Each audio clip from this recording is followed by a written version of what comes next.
ہر شخص خدا بننے میں ہے مصروف، یہ تماشا بھی خدا دیکھ رہا ہے۔ تہذیب سکھاتی ہے جینے کا سلیقہ، تعلیم سے جاہل کی جہالت نہیں جاتی۔ ڈگریاں تو تعلیم کے اخراجات کی رسید ہیں، علم وہی ہے جو کردار سے جھلکتا ہو۔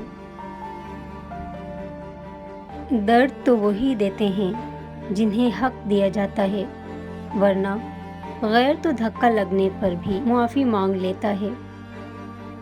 کوئی کسی کو نہیں سمجھ سکتا، انسانوں کے دل سمندر سے زیادہ گہرے اور آگ سے زیادہ پراسرار ہوتے ہیں۔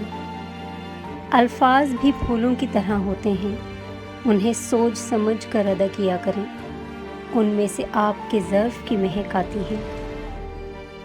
جو کسی کا برا نہیں چاہتے ان کے ساتھ کوئی برا نہیں کر سکتا، یہ میرے رب کا وعدہ ہے۔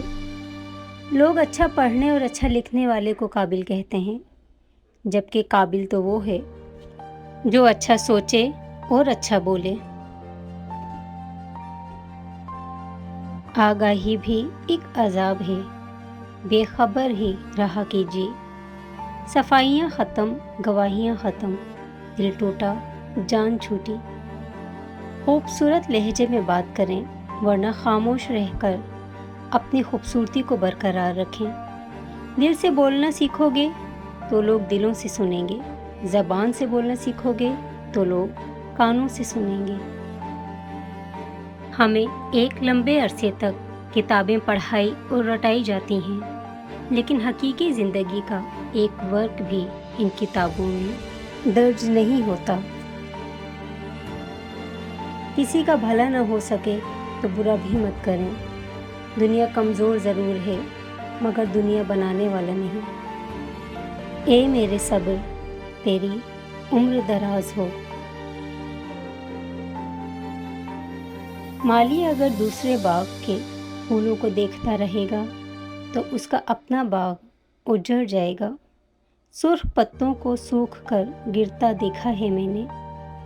مجھ سے مت پوچھ تجربہ وقت کی تلخیوں کا، تکلیف وہ ہے جو آپ کو بدل دے۔ معجزوں سے پہلے تکلیفیں اکثر اپنی آخری حدوں تک پہنچ جاتی ہیں۔ لفظ واپس پلٹ نہیں سکتے، کتنا مشکل ہے گفتگو کرنا۔